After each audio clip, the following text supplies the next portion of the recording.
because I was specifically focused on MMA because I was just so into UFC at the time, and I still like it, I still enjoy it. It's not as hardcore on it because I'm not going to compete in it.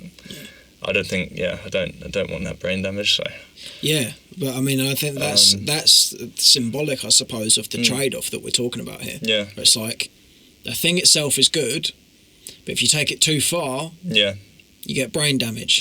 If you want to take it that far and you're willing to pay the price of the brain damage, fine. To be great or whatever. But for a lot of people, essentially all of the elements of self-improvement need to be microdosed, I suppose. Like applied where necessary, not just... I think self-improvement is almost that ethos of like, if you're a hammer, then you think everything is a nail, and it's not the case. You need to be... Flexibility, I think, is quite a big part of consistency, where it's like, don't be so sort of... rigid. You're rigid, exactly, rigid, to the point where you cannot do anything but what you said you'd do. Find a way to work around it. Do something else. If you can't, if for whatever reason your exercise is not in a position where that's possible, if you're injured and you can't do that, then do something else. Find something else to do. And I think it's hard for people to sort of understand that, particularly at the start of self-improvement, because you don't have experience. And I think with that absence of experience, you think that, I'm going to bring it back actually, because I think it's the best example. NoFap is like the best example of this for me. You think that any deviation from that is a failure, categorically, and that's it. Relapse and then... But there's so many nuances there. Oh, yeah. Like, it's not that simple. And I think that's the thing that people lose at the start. And, I mean, I'm, 3 years down the line, and it's still maybe even 4 years down the line, and it's something that's eluding me. You don't understand the nuance. Right. You just think, that's what I need to do. If I don't do it, I failed. Yeah. That's it. And that's quite a pernicious cycle to be in, because I think it almost goes against what it is that self-improvement intends to do, and that's to make you happy. Yeah, true. Because you don't feel happy. No. You feel uncomfortable. You're like, you're constantly battling the demons and fighting them off from the door. And it's like, there's a place for that, of course. That's where growth is found. Yeah. But it requires temperance. I think when it comes to relapsing, alcoholism or whatever, I mean, I can't speak from an alcoholism point of view, but I think the main thing people have to think, and I could be wrong, is just it's not the end of the world. Just go again if that's the problem. Don't let it ruin your day, don't let it ruin your week, because that's what it does. Especially when I relapse on NoFap. I mean, it's a bit of a weird subject to speak about, but it's a big judgment here. We all understand it. It's a big it's a big thing on the internet, isn't it? Where you have to, I don't know. I remember watching a benefits video. This is another thing I kind of feel stupid on NoFap as well, especially. And it was just saying you got these fucking wild benefits, and it's just like, that is just not true. But at the time, you're like, shit, does this actually happen? Oh my god. Yeah. Because you don't know otherwise. Like, you haven't done it. No.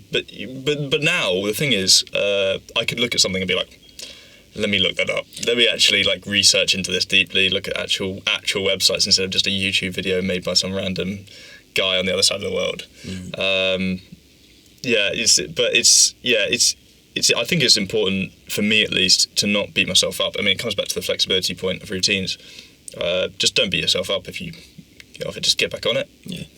Brush it off, and then, that's all I would do. But I don't know if it's right or wrong, to be honest. I think it's totally right. I think it's exactly... I think one of the most valuable lessons I have learned probably within the last year is exactly that. Okay. Where it's like... One of the sort of the wicked tricks that the mind plays on you when it comes to this is, if you don't do the thing you said you'd do, you then worry, as I said before, of, am I, have I done something wrong? Am I all of a sudden, am I falling off and I'm going to be causing myself a problem when it comes to sort of self-improvement, making sure I'm doing the right things? Have I all of a sudden deviated away from that to a point of no return? With such catastrophizing, you almost perpetuate exactly what it is you're trying to avoid, because you make yourself feel shit for the rest of the day, so you get nothing done. Yeah. Then you feel bad about the fact that you did nothing today, so then you don't start tomorrow very well. and all of a sudden you're starting to do exactly the thing you're worried about, and it's not because of the thing you did, it's because of the way you're thinking about it. Yeah. It's because you're worried about, have I done some irreversible damage as a result of my minor deviance? No, you're doing consistent damage now because of the way you're talking to yourself. Yeah. It's because of the narrative you're telling yourself. If you're more stoic, like you are, on, I made a mistake, I'll go again. Yeah. That's the mindset that you need. There is a difference between knowing that and actually executing it, though. Oh yeah. I'm still not at the point where I do, brush it off. I'm still it sort of bites at me like the back of my head, and it's like, but for example, eating, that's probably my main problem. My friends will laugh at this because they like to joke about it, but it's just like when I eat, I feel awful. Not like healthy eating, but if I just have a snack, for example, if I go over and get a chocolate bar, I feel awful afterwards. But before, cravings like mad. So it's like, so you just go. I'm not, someone who sort of practices this as much as I would like to, because I would like to not beat myself up if I had one chocolate bar, because then I'll just go, oh, you know what, won't have one again, won't have one for another week or whatever. But yeah, I'm not thinking about that right now. But when it comes to actually maybe implementing this no snacking thing, because I'm starting that meal plan next week, hopefully I'll be able to sort of brush it off, move on, and sort of do what we've been talking about. Yeah, I think, it's very admirable of you to sort of open up on the other end of that, though, because you do hear plenty about sort of the idealistic, just don't beat yourself up about it. And we have just said yeah, but you've, practice what you preach, right? You do, it is hard to practice what you preach. Yeah. I think the best thing, the plan of action for this is to be aware of the fact it's something you do and just keep trying. Keep seeing how far you can sort of push that before you get to a point where you're okay. I'm certainly better than I was on this, but it's taken time, and it's I think the point you've just made there is actually light that should be shone more often with self-improvement, because there is this sort of culture of you are not allowed to make a mistake, otherwise you belong to it's cultish. That's the way I'd put it. Self-improvement is cultish, and as a result of that, when you don't do what the cult says you should do, you feel outcasted. You feel like you're not a part of it anymore. And especially these, cult leaders, as you would assume. Andrew Tate probably is, technically a cult leader, because people who support him think he does nothing wrong. Yeah. And that's not possible in a person. Everyone does something wrong. And when you defend someone, this is a big one, Donald Trump. His supporters, like his proper supporters, will see him do something wrong, and they'll try and find some little nuanced reason for it, or things like that. I think it's very dangerous in my opinion. But that's what it is dangerous. That's exactly the word for it, because it doesn't leave you with sort of useful advice. It leaves you with feelings of guilt and negativity. And I think one of my recent realizations is, if something doesn't have a positive through road, then I don't care about it.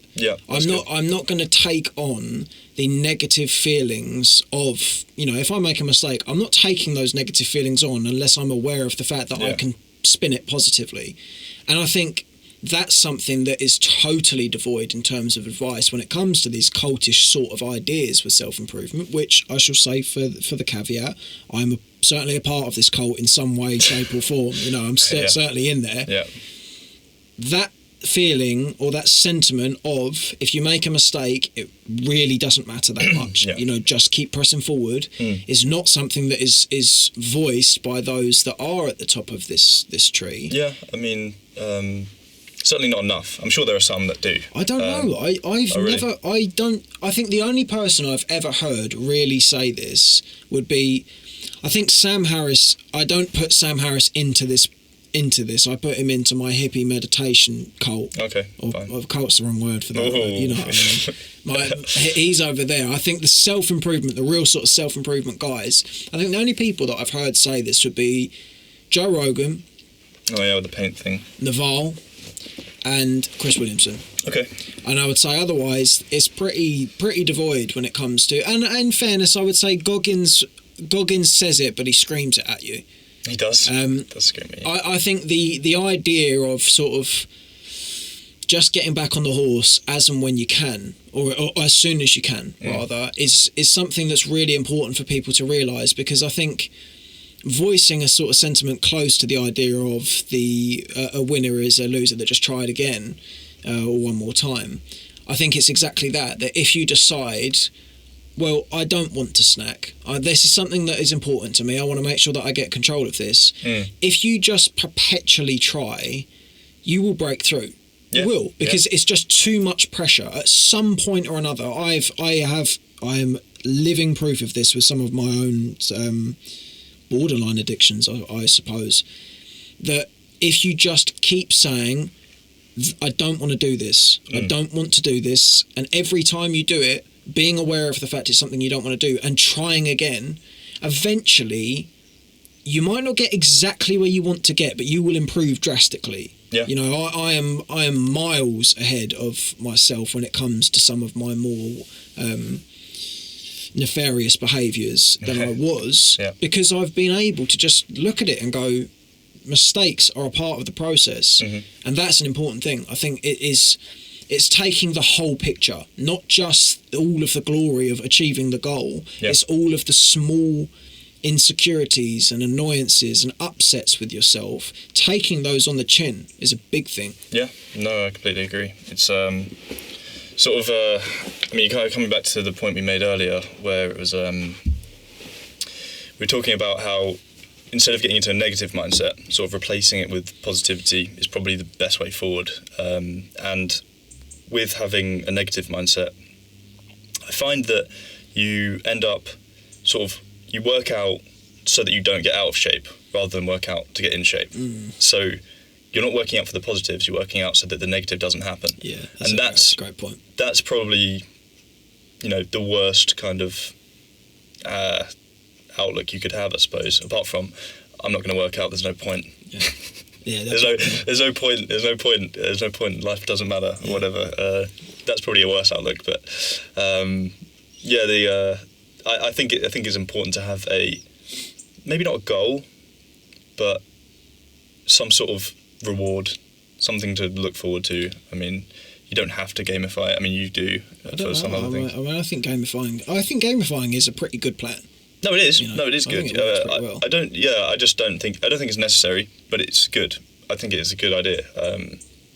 I don't think I gamify right now.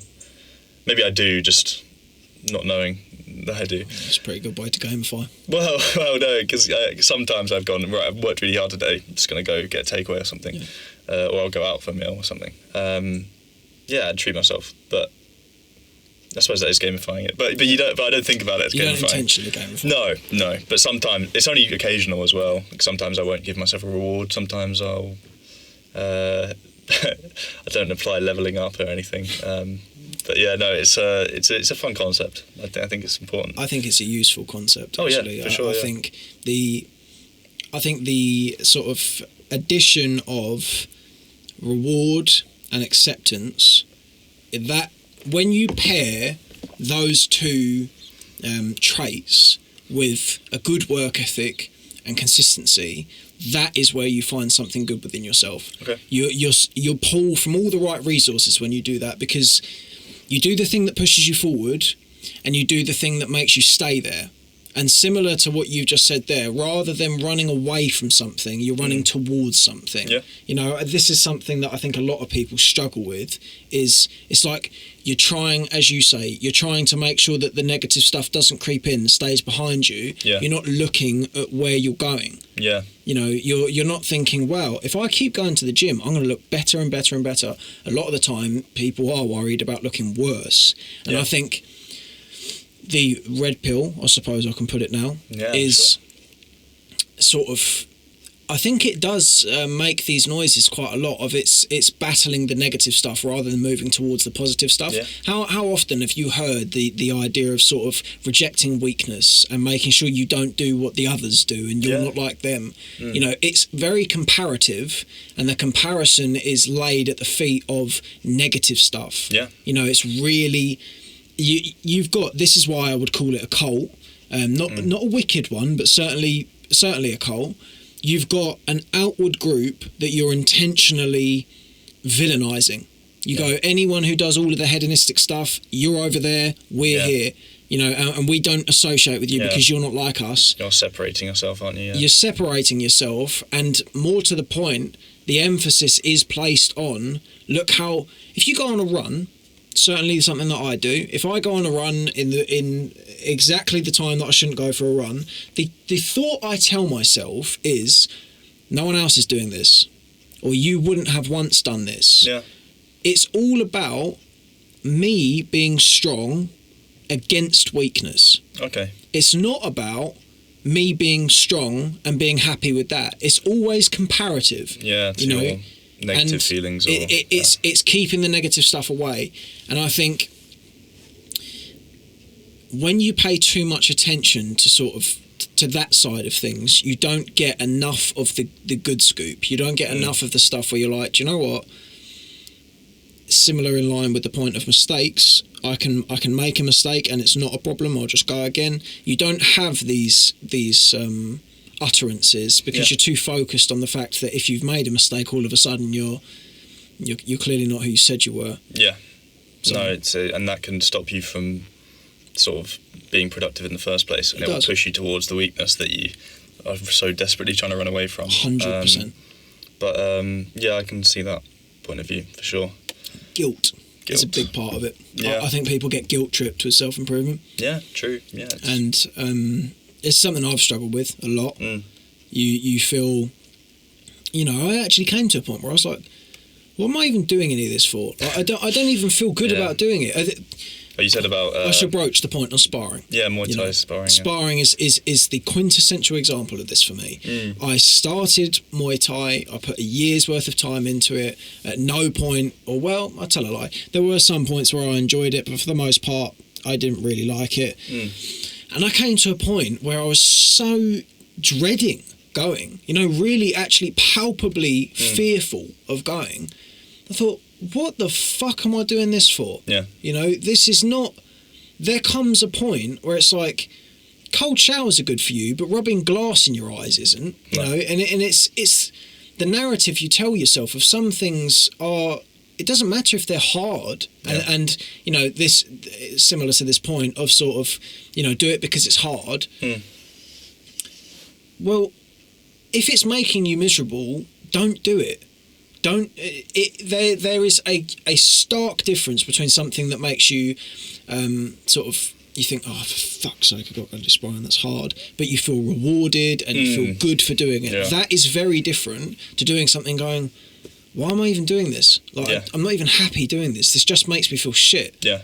But I think, the running theme that we've sort of tied a nice bow on here is people will do the self-improvement gig because they're told to. They don't really understand why. They don't really get why they're doing it. They're just kind of...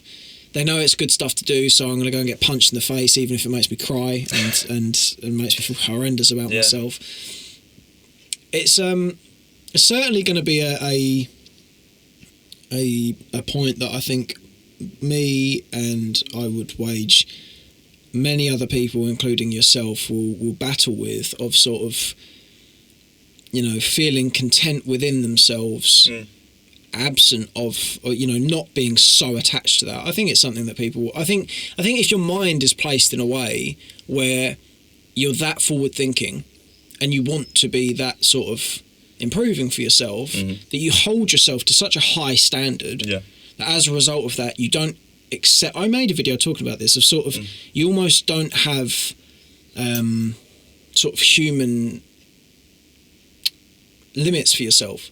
You don't accept mistakes from yourself. You don't accept bad behaviour from yourself. And you do it to such a vehement extent that it's ridiculous. It's like, you are allowed to make a mistake. You are allowed to do things that might not fall within line of your self-improvement thing. It's a problem. Especially. I mean, there are different ways you can also, affect it negatively from that point of view of punishing yourself. When God, I'm just talking about snacks the whole time. You can go. But it's a good point. This is something people struggle with. Yeah. So obviously, if I do have a snack, I'll be like, oh, you know what? I've got to do something about this, and I'll go on a run or something, or I'll go do something because I've had a snack, and it's probably not a good mindset, because it's like, I don't know. I just feel like it's not punishment because you're doing it to offset it in a way, but I feel like that's not a reward, and it's not like I don't know, you don't want to reward yourself for obviously relapsing or eating something when you shouldn't be, but it just feels like the opposite of what you're aiming for, in the way of you're sort of punishing yourself, therefore, but then it's okay at the end. I don't know, you're sort of justifying it by running in a way. Yeah. So it's not, I wouldn't say that's productive, because I think that's what I do. I think when I do eat something, I'll justify it by going to do something else, and that'll be like, oh, it's okay, I can eat, and then I can just go do this. But yeah, and then there'll come a time I'll be like, oh, I don't have to do this, and then you'll just start eating and then not doing the run, and it's just like, that's probably what I do, to be honest, if I was to actually think about it. But yeah, that's a problem I've had, definitely. So can I go against the point here? Yeah, go. I think that's a good thing. It could be. It's a good thing in the way that I do offset the calories, but my point is less on the activity I do after, and more on the fact that if I keep doing it, I don't know if I'm going to keep doing the exercise, and I'm just going to start thinking the snack's okay. Yeah, that's a good point. So it's less about the bad thing being I offset the calories after running. It's more, I'm justifying it, therefore I'm thinking it's okay to snack, and I could just go without the snacking and do the run on its own. Why do I have to do something bad in order to do something good? That's a good point. I think that's more the angle I'm coming from, rather than because it is okay, you can do that, and it's probably a good idea if you wanted to actually offset those calories. But if you get carried away with it and you end up, having to do something bad to do something good, I don't know. It just doesn't seem very productive for me, but it can be for someone else. Could you argue though that I should put this into a sort of social element as to convey the point? Sure. If someone, for instance, is philanthropic, and donates a lot of money to charities because it makes them feel good about themselves, I don't see a problem with that at all. Some people think that what you should do is donate to charities because it's good to donate to charities and it's something virtuous. I think if you're donating, you're putting that money towards charity, they're getting the money. It doesn't matter what feeling is behind it because they've got the money. What I'm saying with that is, if you do something that's good, I don't really think it matters why you did it. You did something that was good. Okay, so I can sort of hit back at that and sort of say, the snack itself is not good for me. Right. So I'm not benefiting from that, and no one else is benefiting. Is it not good for you? Well, no, it's a chocolate bar. But does it make it? In theory, should it make you sort of? Should you afford yourself the enjoyment of the chocolate bar? If it was of a reward standpoint, I would say yes. Okay. But if you are giving into cravings and then doing it afterwards, I would actually say no. But do I practice this? No. But from that philanthropic point, people are benefiting regardless of that. You're donating for your own reason to make yourself feel better. But you're benefiting from the run, regardless of why you're doing it. But I could be injured. No, that is hypothetical though. No, but anyway. That's a good point. No, that's so irrelevant. I think, but I would benefit from the run without the. But if you might not have gone on the run in the first place, you might not have felt the need to go on the run. True.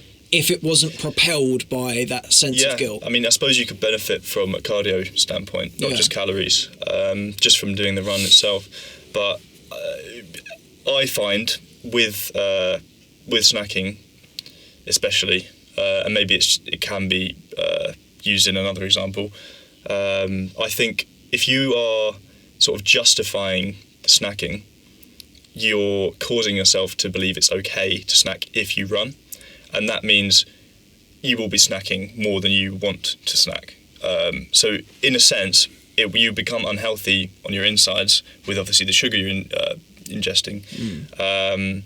Whilst you are running, and it's good that you run, you might not always have the time to run every day. So you'll snack and you'll be like, you know what, I'll run tomorrow. I think it's more. That's a good point. I don't think it's necessarily a bad thing to run after having snacking. It's more the routine you get yourself into, and sort of because after a while of justifying it, it's going to become normal to justify having a snack with a run. And sometimes you'll forget to run because it's humans. You know, you won't do the run, and you'll beat yourself up about it, like we said before. And then you have the snack on top of it, which you'll beat yourself up over even more. And I just feel like if you didn't have that snack in the first place, you'd probably feel better than you would in that whole routine you get yourself into, just because there's no need for you to do a run because you haven't snacked. So I feel like you'd feel better anyway. I don't know. I feel like that's just for me at least. I don't know if it's the same for everyone else. Someone else might benefit from that because it's like, oh, I'm not cutting something out. I can keep eating, I can work out and still be productive. So there is definitely, like, I agree with you in that sense. You're not putting too much pressure on yourself because you can still have a snack. But I feel like for me, I would just keep justifying it, then fall into a state of justifying it without the justification element being even implemented. Yeah. So it's like, yeah, it would just turn into me saying that snacks are okay. Yeah, without the run. I know exactly what you're saying. I suppose this is testament to where my mind is currently at with this, where it's like if you do something good, even if propelled by guilt, then that's good. And it's like, yeah, I know what you're saying, and now I look at it and I think, actually, what would the feeling if I know I'm not supposed to be snacking and I don't? How does that feeling relate to if I did snack but then went out on a run? Well, yeah. I feel good about going on a run, but you're right. I think there's still like an underpinning there of a negative message. Yeah, I think I'd feel worse about the snack being ate than how good I'd feel after the run. Yeah, personally. Yeah, and I think you're right. Because usually negative feelings go way above positive feelings if you were to weigh them up. They reliably do. Yeah, and I suppose I could have put that point across a bit clearer. But no. I know exactly what you're saying. Yeah, I would. That's at least my opinion on justification. It's the opposite of gamifying. Yeah, well, I don't know. I suppose this ties us back to the point of rest that we made earlier on, of if you can reframe why you're doing something to make it elusive or attractive, then you're gamifying in a way that is as progressive as, if for instance, let's keep with the examples in play. If you know you don't want to snack, you can make the feeling of abstinence there as appealing as the feeling of going for a run. I suppose you could. Because you can pull on the same resources. Where you look and you go, what is running? Is something hard that I didn't want to do. What is snacking? Or what is not snacking? Is something hard that I didn't want to do. Point, you can do that, and I suppose to sort of to tie those 2 points together, that's what rest is. Yeah, I suppose. Yeah. Rest can very much be something that you can take it from a perspective where you're like, I'm conditioning myself to be stronger than the routine. Yeah. To be able to do this and not be so attached to it and have all of the sort of. I do think you can access the same good feelings of hard work within the hard work of not working hard, I suppose. Yeah. I think if you're someone who is prone to, if you're someone in the midst of self-improvement, you understand this. The idea of not doing good things for yourself is not a nice one. You don't like the thought. And if you say it, if you sort of say that back to yourself, you go, well, what is self-improvement? What is one of the cornerstones of self-improvement? It's doing what you don't want to do because you know it's good for you. Yeah, I mean, it's a discipline thing, isn't it? It's discipline. Yeah, it's a mental game as well. Exactly. It's all mental. Pretty much. But I mean, it's, it's obviously physical limits as well. But, but It's a mental game. So I think it's very important to sort of, I mean, like you said, rest specifically. We both know the rest will benefit us in the long run, but we can't get our heads around it. And we end up relapsing. Yeah. I don't know. No, because I suppose you're not addicted to. Well, I don't know. Maybe you kind of are. Yeah. But anyway. Crutching. Yeah. It's hard to get your head around the fact that you need to not go out and exercise or go out and use that limb which is injured or something like that. But yeah, I mean, again with the justification and gamifying thing, I think it's completely different to reward yourself with a snack after doing something good to having the snack and then justifying it afterwards. Because the snack at the end of your workout, for example, let's say you do a really good workout, you're like, you know what, I'll have a snack for that. That's completely much better, I think, than having a snack and then being like, oh, I need to work out really badly. Because you're working towards something, you have a goal, you have a reward for that goal, and you do that. You get the reward because you've worked hard. Whereas if you had a snack and you justify it, you're not getting rewarded for anything because, I mean, you are technically with the workout that you're doing. I just think from a mental side of things, in a gamification sense, you need a reward for the actions you take, right? You're not getting any reward from your workout. You're justifying your workout with a reward. You're getting the reward before you even work out. So it's not. I don't know. I see it completely differently. But I think it is important. It definitely is important to sort of realise that and sort of take action. Yeah. I think you're right. Yeah, but I think it calls back to that same idea of sort of running away from something rather than towards something. It's all looped around, isn't it? Yeah. It applies to everything as well. It's tied a nice bow there. I think there's a quote that I picked out before this that I think has certainly got bearing on this conversation. I'm sure you understand why. Under peaceful conditions, the warlike man attacks himself. Yeah. And I think that's it. It's like the own worst enemy quote. Yeah. I think if you're hell bent on improvement to such an extent that you're the negative, you're the victim of it when it comes to when things don't go well, it's sort of to put it into the simplest of forms. If you can't exercise and your only good feeling towards yourself comes from exercising, then that is going to be inverted, and you're the one that deals with it. Yeah, it's true. Yeah. But as we have said ad nauseum, that doesn't mean we practice it. No. So what I should say to tie this, let's tie a bow on this one and say I'm going to practice it. Yeah. Well, what would you say is the most sort of useful takeaway of this, of being aware of the fact as someone that you know the stuff, but you don't always do the stuff. What is the key takeaway? Being aware of that.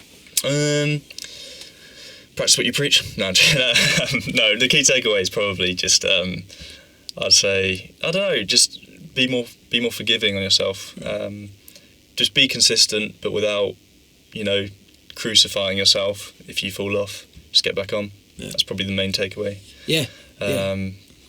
Be more forgiving to yourself and others, I suppose, because they're probably going through the same thing. Exactly. Be consistent, and if you make a mistake, go again. Yeah, exactly. Yeah, I think that's a good place to leave it. Yeah. Toby, I have to say, if you weren't already aware of it, I think you're a very, very intelligent person. And thank you. And I think your perspectives are very interesting. In some fields. Yeah, well, we're all in some fields and not in others. No, exactly. It's very refreshing to hear someone who's got the necessary blend of the hard work ethic and the strong virtues with the empathetic stuff, because that's rare. People don't always get to that point. It's either one or the other or neither, and it's nice to see that. And I have to say, it's even more pleasant still to have you on, because I think what you've got to say is very important. No, it's been a great conversation. I think we share views. We might disagree on some views, but you support Arsenal, don't you? Oh, okay, we won't get into that. No, yeah, I do. Yeah. In which case, we certainly do.